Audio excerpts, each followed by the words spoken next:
Hi guys, வணக்கம். நான் உங்கள் குணாஸ் கால்பர் பேசுகிறேன். இன்னைக்கு நம்ம என்ன பார்க்க போகிறோம் அப்படின்னா, நம்மளுடைய ஸ்கேல்பிங்கில் எப்படி ஈஸியாக ஒரு என்ட்ரி எக்ஸிட் பண்ணுறது அப்படிங்கிறத ஒரு ஆர்டர் பிளாக் யூஸ் பண்ணி நம்ம எப்படி பார்க்கலாம் அப்படிங்கிறத இன்னைக்கு பார்க்கலாம். ஆர்டர் பிளாக் அப்படின்னு யூஸ் பண்ணி எந்த ஒரு இண்டிகேட்டரும் இல்லாமல் நம்ம என்ட்ரி ஆர் எக்ஸிட் பண்ணுறது எப்படிங்கிற ஒரு ஸ்கேல்பிங் மெத்தடை சிம்பிளாக நம்ம பார்ப்போம். இதுக்கான டைம் ஃப்ரேம் பார்த்தீங்கன்னா 3 மினிட்ஸ் டைம் ஃப்ரேம் யூஸ் பண்ணுறேன். இதுக்கு நீங்கள் எந்த ஒரு இண்டிகேட்டரும் வேறு எதுவுமே யூஸ் பண்ண தேவையில்லை. Only order block and full pack use பண்ணி நீங்கள் என்ட்ரி ட்ரை பண்ணலாம்.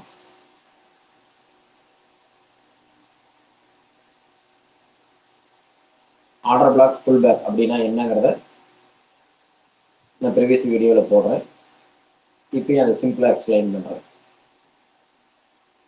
ஆர்டர் பிளாக் அப்படிங்கிறது என்னென்னா, ஒரு மார்க்கெட் ஒரு ட்ரெண்டில் இருந்து ரிஜெக்ட் ஆகுது, திரும்ப மறுபடியும் மார்க்கெட் ட்ரெண்டை ஃபாலோ பண்ணுது அப்படிங்கிற இடத்துல, அதாவது ஒரு ரிவர்சல் நடக்கும்.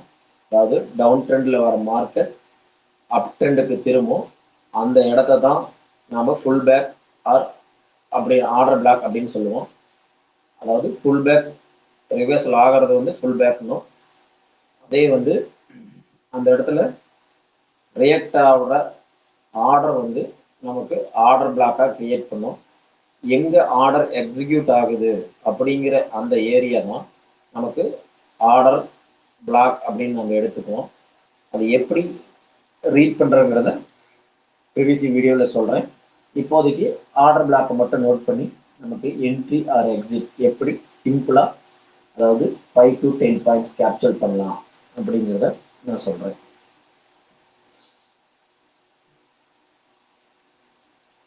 ஃபஸ்ட்டு பார்த்தீங்கன்னா ஆர்டர் பிளாக்கை நோட் பண்ணணும். ஆர்டர் பிளாக் கிரியேட் ஆகிற வரைக்கும் மார்க்கெட்டில் நம்ம வெயிட் பண்ணி தான் ஆகணும்.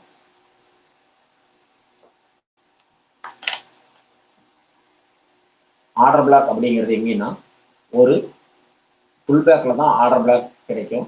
இந்த இடத்துல ஆர்டர் பிளாக் கேண்டில் எது அப்படின்னா, நான் அதை மார்க் பண்ணுறேன். இது ஒரு ஆர்டர் பிளாக்.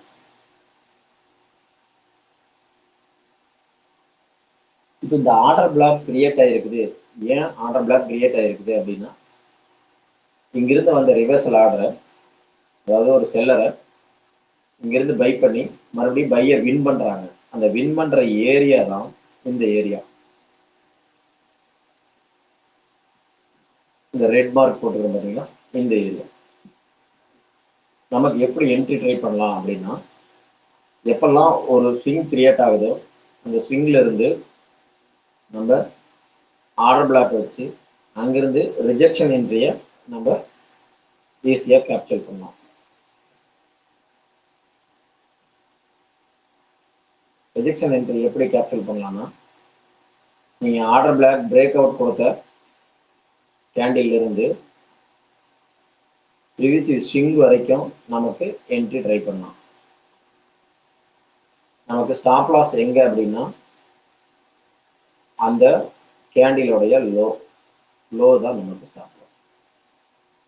அதாவது இந்த இடத்துல இல்லை, இந்த இடம், இந்த கேண்டில் பிரேக் பண்ணுற ஏரியா, இந்த ஏரியா, இந்த ஏரியா எக்ஸாக்டாக பார்த்தா இந்த இடம். அந்த இடத்துல இருந்து மார்க்கெட் நமக்கு பார்த்தீங்கன்னா பிரேக் அவுட் கொடுத்த இடத்துல இருந்து ஒரு ஃபுல் பேக் ரிஜெக்ஷன் மாதிரி கொடுத்துட்டு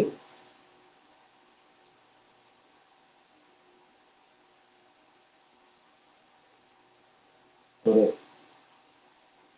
ஃபுல் பேக் ரிஜெக்ஷன் கொடுத்து மார்க்கெட் அந்த டார்கெட்டை ஹிட் பண்ணியிருக்கு. இந்த டார்கெட் பாயிண்ட் பார்த்தீங்கன்னா உங்களுக்கு அரௌண்டு ஒரு 17 பாயிண்ட் கிடைக்குது.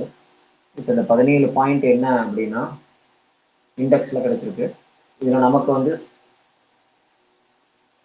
ஸ்கால்பிங்கில் உங்களுக்கு பார்த்தீங்கன்னா 10 to 5 பாயிண்ட்ஸ், அதாவது கேப்சர் பண்ணியிருக்கணும். ஹை ப்ரைஸை யூஸ் பண்ணி சின்ன அமௌண்ட்டை பிடிக்கிறதுக்கு தான் பேர் தான் ஸ்கால்பிங் அப்படின்னு சொல்லலாம். இல்லை அப்படின்னா குயிக் என்ட்ரி குயிக் எக்ஸிட் ஒரு சின்ன பாயிண்ட்டுக்குள்ளார ப்ராஃபிட் பண்ணிட்டு வர்றது ஸ்கல்பிங்னு சொல்லலாம். இப்போ நம்ம என்ன பண்ணலாம்னா, இந்த மாதிரி சின்ன பாயிண்ட்டை கேப்சல் பண்ணுறப்ப நமக்கு ஒரு லாட் யூஸ் பண்ணால் அமௌண்ட் ரொம்ப லோவாக கிடைக்கும். அப்போ என்ன பண்ணணும்னா, மோர் தென் ஒரு 3 லாட்டுக்கு மேலே யூஸ் பண்ணுறப்ப நமக்கு பெஸ்ட்டான ப்ராஃபிட் கிடைக்கும்.